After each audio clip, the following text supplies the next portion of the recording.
CK, the Raisin Man.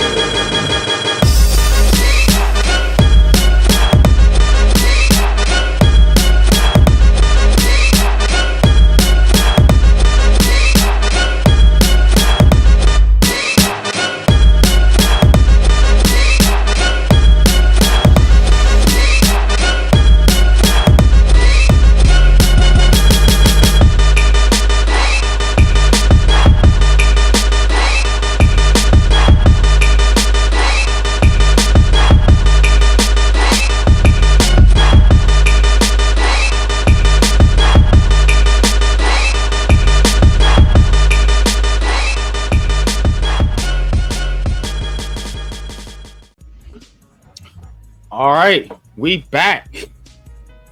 Seahawks, Seattle Seahawks, man. 10-7 last year.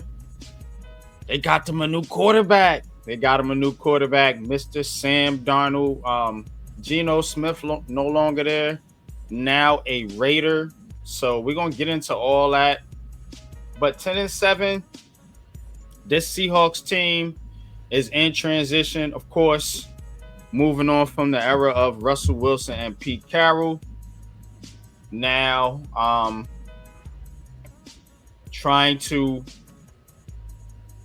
move forward with this new regime in Seattle. And look, they wasn't a bad team last year, though.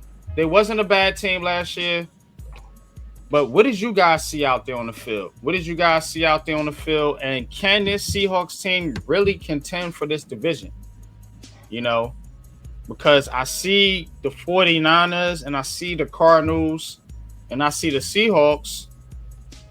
And I'm wondering, like, all right, who's going to step up and challenge the Rams?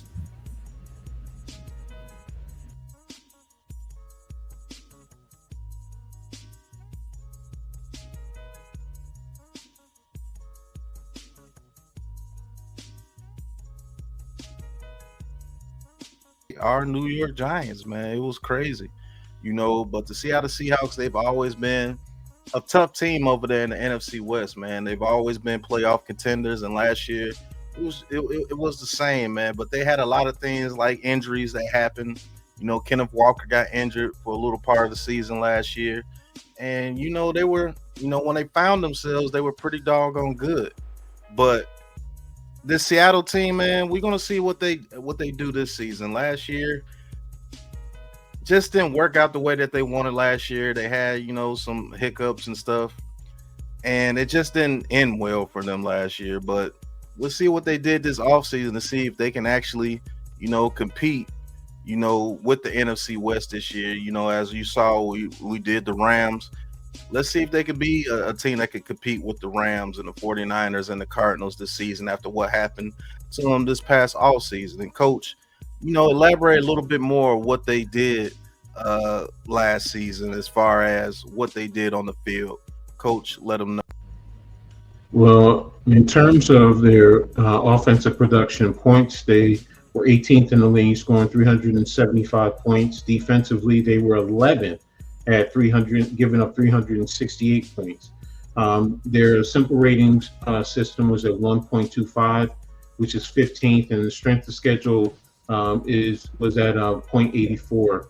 Now, the total points that they scored last year, again, like I said, was 18th. Total yards was 5,647.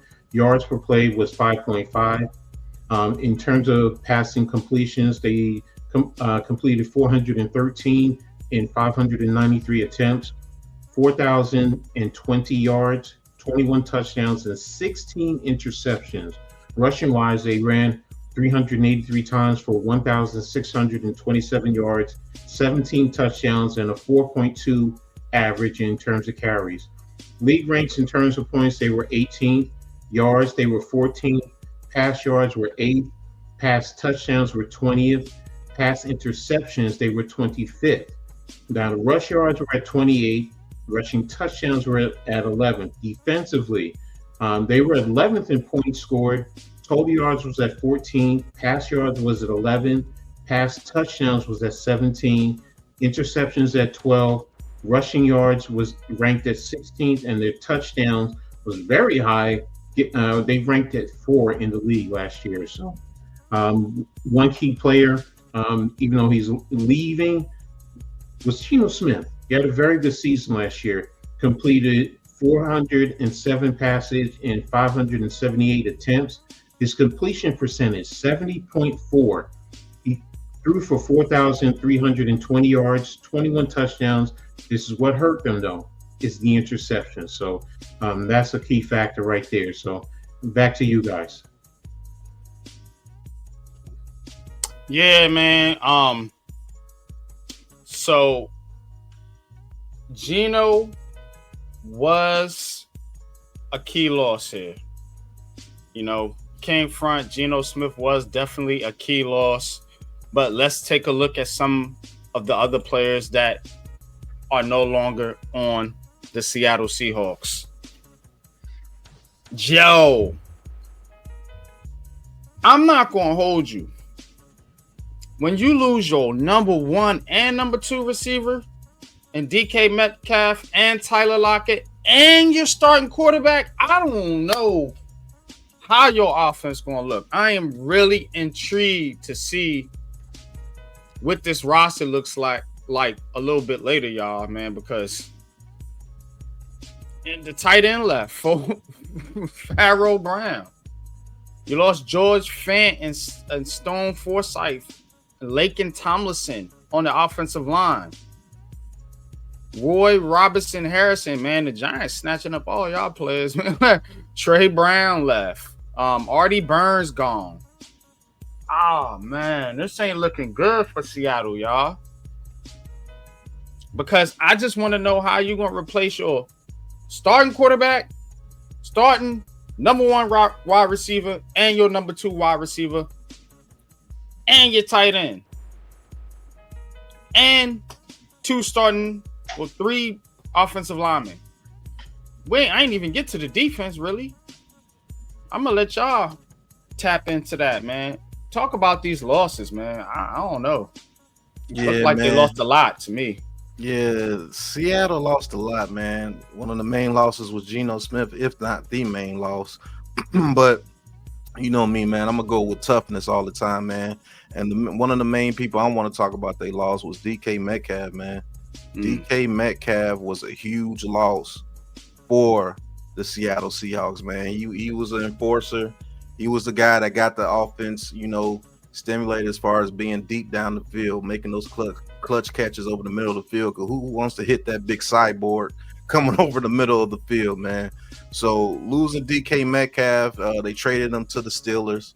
You know, and I think he's going to do well out there with the Steelers. But losing those 2 guys that you see right there on the screen, Geno Smith and DK Metcalf, man, that is a huge, huge, huge loss. And then they lost Tyler Lockett on top of it. But my main focus, man, is Mr. DK Metcalf, man. What are those receivers going to do now that DK Metcalf and Tyler Lockett is gone?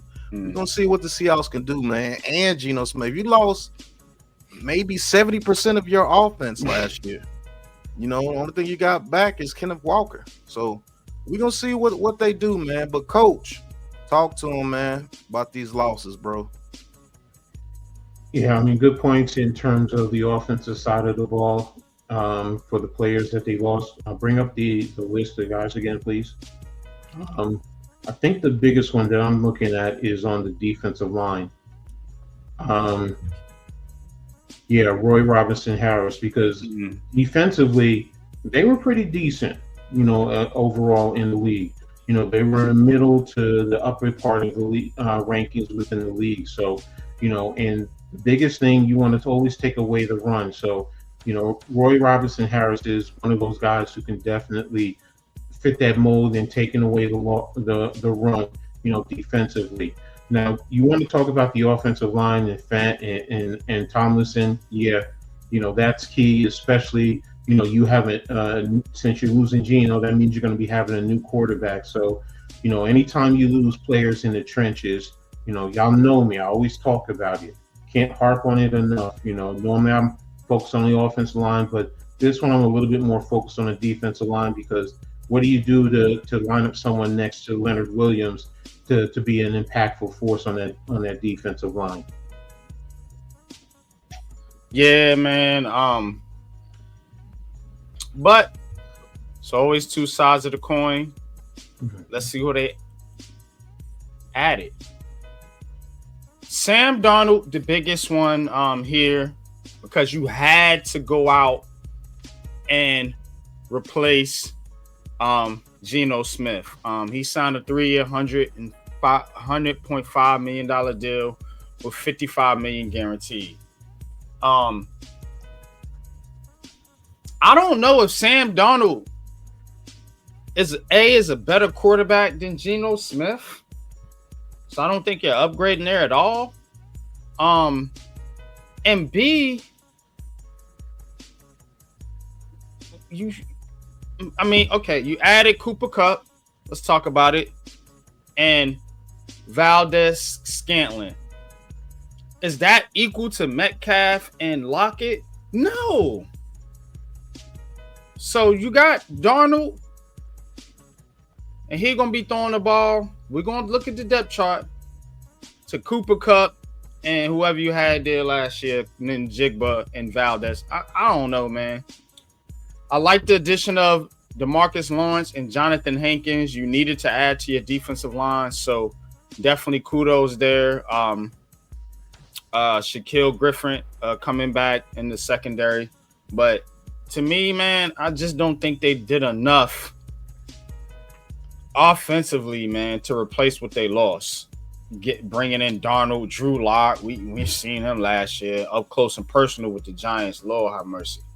But y'all talk about it, man. Who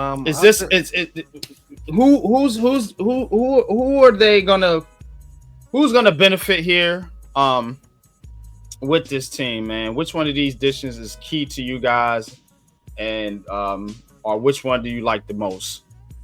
I definitely agree with you with the key additions, man. I don't like what they did too much offensively besides Cooper Kupp. Valdez Scantling does not produce what they lost, and we'll see what Cooper Kupp still has left in the tank. But defensively, love what they did. And I want to talk about the main guy that they brought over defensively, and that is DeMarcus Lawrence, man. DeMarcus Lawrence was a huge get for those guys. It gives them some great edge rush presence on this team, man. And I think he's going to have a great season. He's going to have a bounce back season. He has a chip on his shoulder. He's going to be healthy again. He's playing with the 12th man over there in a dome, so he's going to be faster. I think he's going to get back to being D-Law, man. DeMarcus Lawrence over there with the Seattle Seahawks, man, was a great get for them, man. So we're going to see exactly what he does, but I love what they did defensively as the key additions last year, man. But Coach, what you think, brother? In terms of, hold on a second.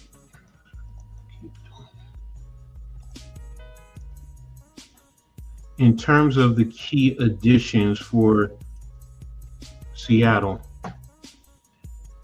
I'm going to talk about one of the ones that you guys said offensively. And I have a slide here for you, and it's Cooper Kupp. With the Rams, first of all, he's a crafty veteran who plays well in the slot and outside position. Does well use quickness. He'll put a defensive back in an awkward position and a conflicted position. Plays with a great high football IQ, understanding the field position, the situation, which helps him to be a more effective and a more efficient player overall. Now, in terms of what he did last year for the Rams, on 162 targets, 100 receptions, 710 yards, 6 touchdowns, and a 10.6 average in terms of receptions. I mean, if he can bring that over now, he's going to need some help. Yes, he is. But if he can play like that, maybe even step it up a little bit more, he's going to at least be on par with Tyler Lockett. They're going to need a definite number one, but I think he can be on par with Tyler Lockett and what he did last year. So back to you guys. Yeah, I gotta see what else they did here, because I'm not pleased. I'm not pleased with this right here. This list. Let's look at the draft, y'all. Seattle. Come on, man. Looking at this draft class, though, I must say, pretty good. Gray Zabel, he was one of my top offensive guards in this class. They got him round 1, number 18. Safety Nick Emmanwari. I'm so bad with names, y'all. Forgive me. Some people just don't do some things well. Pronouncing long names that I'm not familiar with is not my thing. But I'm gonna call him Nick from South Carolina. Number 35, pick 35 there. Good safety, man. Hard hitting. I like the pick. Elijah Arroyo was my top tight end in this class. You know what I mean? Definitely getting him in round 250, man. And then you get Jalen Milroe. So you got a quarterback that you can train, you know, because we all know Sam Darnold ain't really. I mean, I know it, but maybe some people think he can be great. But again, you get Jalen Milroe. He can be a QB of the future if you coach him up right. Added some other pieces here, man. A lot of picks, Seattle. Torrey Horton, Damian Martinez, running back out of Miami, like him too, man. But guys, man, a lot of picks they had here. Y'all talk about a couple of them, man. And who are some of the picks you guys like for this Seahawks draft class?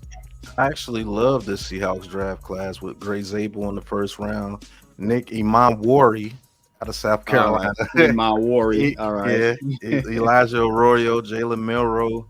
Man, they drafted for present and future with this draft, man. Ricky White in the 7th round out of UNLV was absolutely great to get. Mason Richmond out of tackle out of Iowa is actually a great get.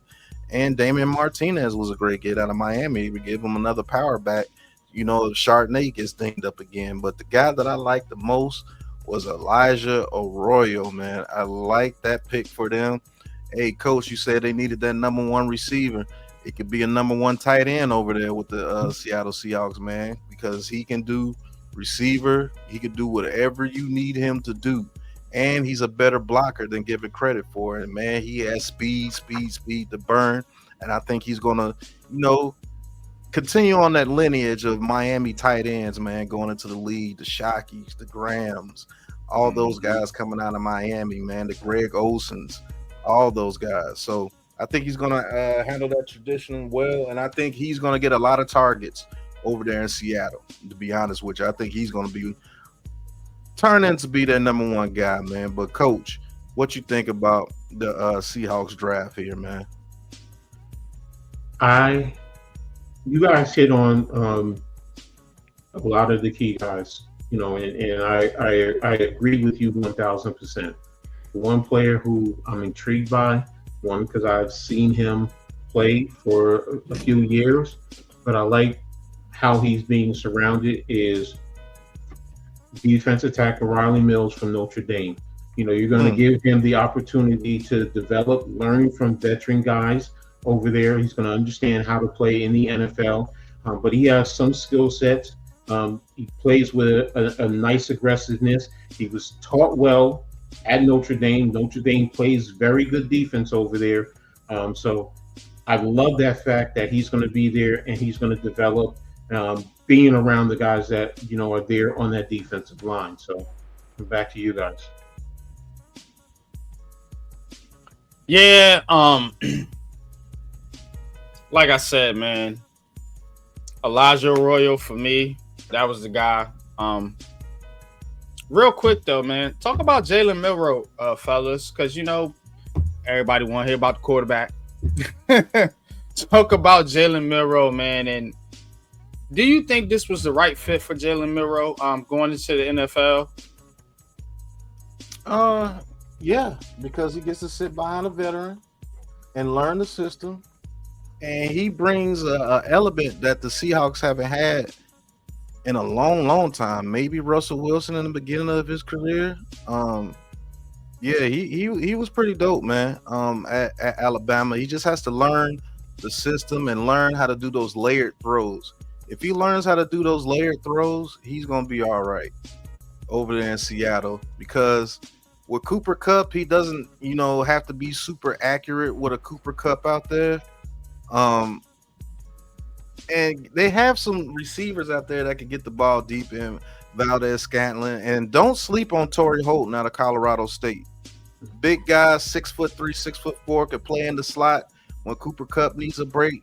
And Cooper Kupp could go to the outside, or they could vice versa. Torrey Holton could go to the outside. And that running ability is just something that you cannot teach.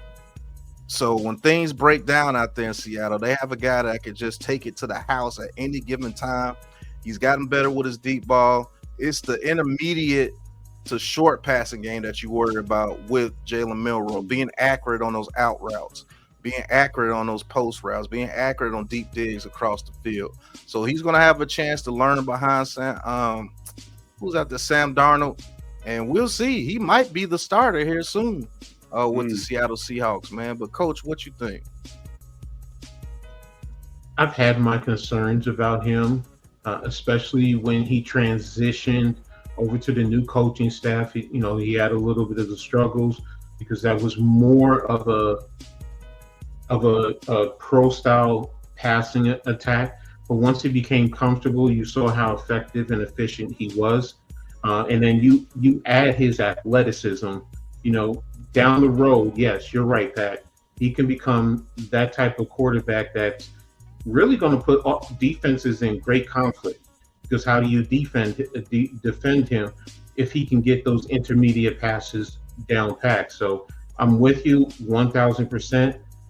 I think it's the right situation where he can sit and learn, and that to me is the lost art of the NFL. And yes, I said lost art because quarterbacks sitting for a year to learn. There were days past that you would see how they became elite. So, and I'm not saying he's going to be elite, but if he learns well and he becomes comfortable, he has the tools to become that type of a quarterback. Back to you guys. Yeah, Jalen Milroe, I think it's something to watch. It's something to watch in Seattle. Let's take a look at the roster and see what he has to work with. Smith-Njigba is a guy that I like as a wide receiver in the slot. Cooper Kupp, we know what he does. Then you got Torrey Horton, Ricky White III. So I mean, you got some guys there. They got to develop. I think it's gonna be a lot on Cooper Kupp's plate. I don't know if he's like that no more. So a little worried there. I do like Noah Fant, the tight end. I like the offensive line that they're building, especially with the addition of Gray Zabel. You got Charles Cross, who a lot of us liked over here. Olu Atami, who they drafted last year, Christian Hayes, and then Abraham Lucas. It's going to be a lot on Sam Darnold and those receivers. So I think actually if you put a guy like Jalen Milroe in there with Kenneth Walker, Zach Charbonnet, and I'm telling you, man, it's a trend coming in the NFL when you can have a running quarterback and a good running game and build a good defense, build through your offensive line. Seattle might be cooking if they do it the right way. But right now with this roster, offensively, I don't think they're there. Defensively, love Leonard Williams, DeMarcus Lawrence. I think you got a good secondary with Julian Love, Witherspoon, Kobe Bryant. I think that's a good group right there. So it's going to be a lot on that front seven, as they say, Ernest Jones, Tyrus Knight, those linebackers. And then, like I said, they added Lawrence and Leonard Williams. But I'm gonna turn it over to the football guys, man. Coach Pat, man, y'all know how we do, man. Why don't you guys flip on this one, man? I want Coach to take the offense, Pat, you take the defense, man. So I'm gonna start off with Coach, man. Talk to me about how Seattle can be successful, looking at their roster on offense. I mean, looking at their offensive line, that to me is the key to everything. I mean, you have two good tackles right there. You know, you're getting Zabel to fit in there. Christian Haynes is serviceable. So, you know, and then within Jigba, Valdez Scantling and Cooper Kupp, that is a good receiver tandem. You know, Kenneth Walker is a dynamic running back, and then Charbonnet right behind him. You know, then you have Damian Martinez, you know, coming up along the way. That if they can protect Darnold, that offense can put up points and be a lot more productive. So, you know, and that's going to be the factor. Now, is it going to be what they had last year with Geno and everyone else that they lost? I don't think so. But if they can be middle to the pack to, say, pushing to the top 10, maybe the bottom of the top 10 with that defense, I think they're going to be better than most people are giving them credit for. What do you think, Pat? I think their offense is going to be, you know, middle of the pack at best. Because I think it's going to count on Sam Darnold. Let's see what Sam Darnold does in that Seattle system when he came from the Minnesota system with that O'Connell over there. He's a real quarterback guru. Like he handles his business over there.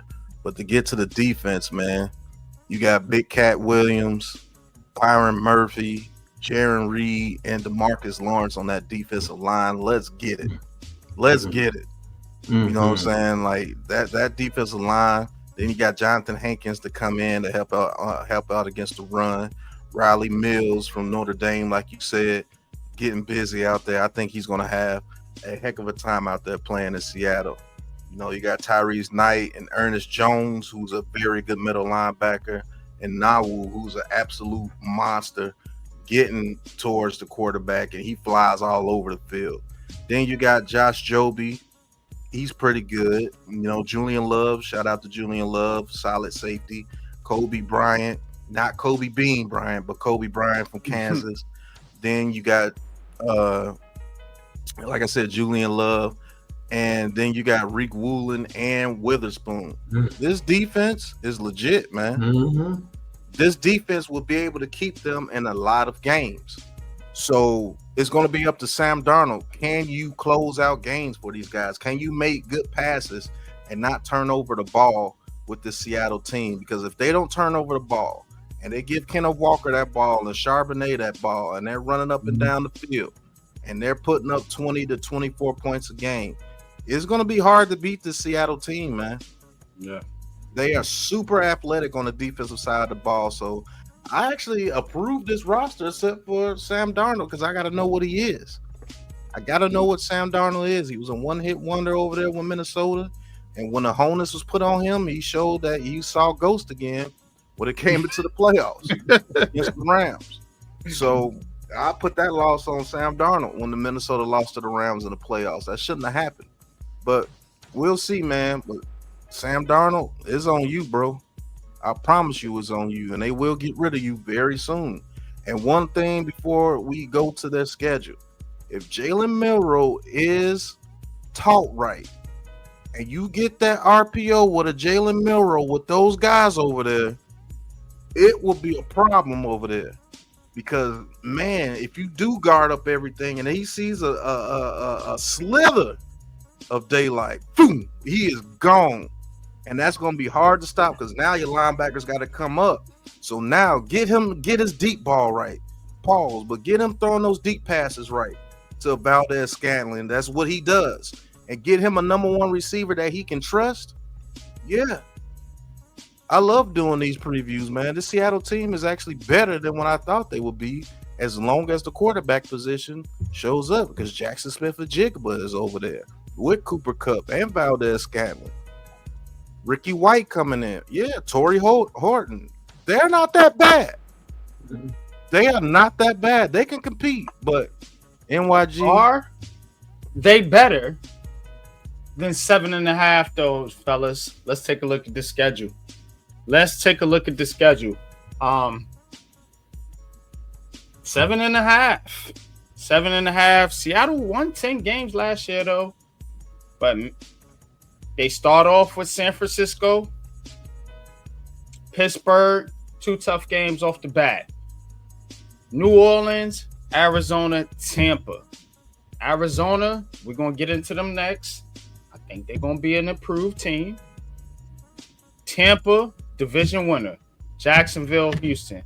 So it's really about, to me, what they do on the back end of this schedule. Because coming out of the bye, you got Washington. Then you got Arizona. Then you go to the Rams and to Tennessee. Which ain't no punk. Remember, Tennessee, we talk about Tennessee is going to be a better team. Then you host the Vikings, and then you go to the Falcons. Woo. That's a tough stretch. So, 7.5.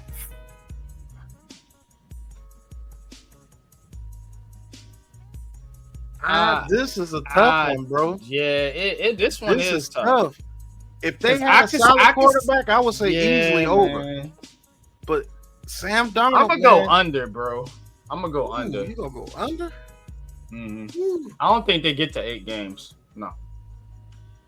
Only way they don't get to 8 games if they trash in their division. If they can't win 2 or 3 games in their division, then yes, I will say under. But I think they can compete with Arizona. I think they can compete with the 49ers this year after what happened to the 49ers. That Rams team might be the bane of their existence this upcoming year because I think their defensive line is going to get after them. But, man, you got to think they can beat New Orleans. Is Aaron Rodgers going to be the answer over in Pittsburgh? They can beat Jacksonville. They can beat the Colts. They can beat Carolina. And, yes, they can beat Tennessee. I'm going to say over. I'm going to say they get at least 8 wins this year. Only because I think that defense can compete with every last one of them teams on that damn schedule. I think their defense could go blow for blow with every last defense on that, except for the Vikings. But other than that, yeah. I don't know, Coach. What you think, Coach? Talk to him. They'll go 3-3 in their division.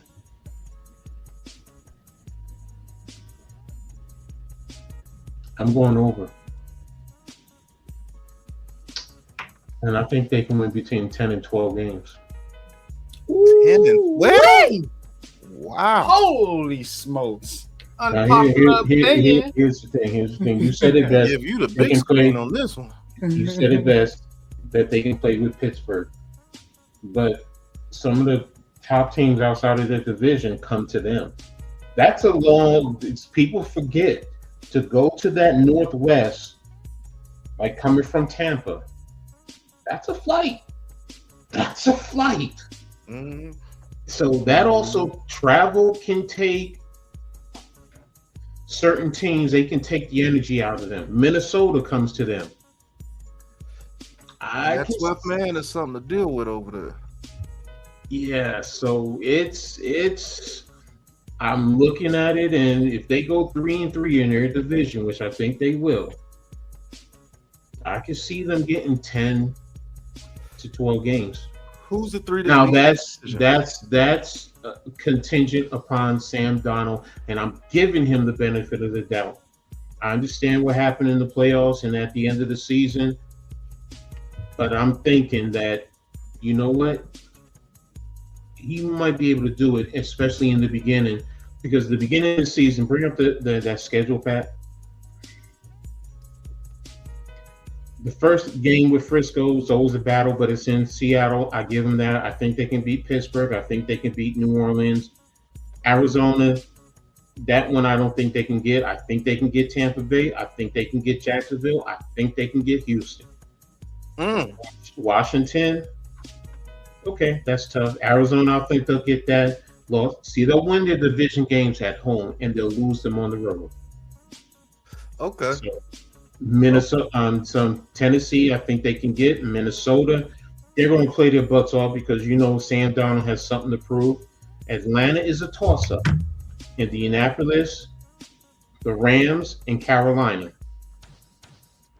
They can win those games as long as Sam Darnold. Pat, you even said it earlier. What quarterback are we going to get if Sam Darnold is just a third, 2/3 of what he was last year? This team will win. Yeah, I agree with that. So I can see them 10 to 12 games contingent upon Sam Darnold. That's really what it boils down to. The road games worry me. You go to Pittsburgh, you go to Washington, you go to Tennessee, you go to Atlanta. I don't like them playing in Atlanta. I know it's a dome, but again, it's East Coast. Don't like them playing in Pittsburgh. Definitely don't like them playing in Washington. Carolina, we'll see. Again, that's why this is fun, because this is the first division we're previewing for the NFC. So we're going to see how some of these other teams look, man. I'm telling you, I think Carolina might be a little bit better team people thinking. So it ain't no giveaway. That's what worries me about Seattle. It's those road games, I think you'll play well on the road in your division because it's your division. But Pittsburgh, Washington, Tennessee, Atlanta, Carolina possibly could be a problem for them. We'll see how they shake out. But again, I'm taking the under. My colleagues are taking the over. And we will be right back. Well, guess what? We got another one, y'all. We got another preview for y'all. And we're going to get into the Arizona Cardinals. We'll be right back. Y'all hit it.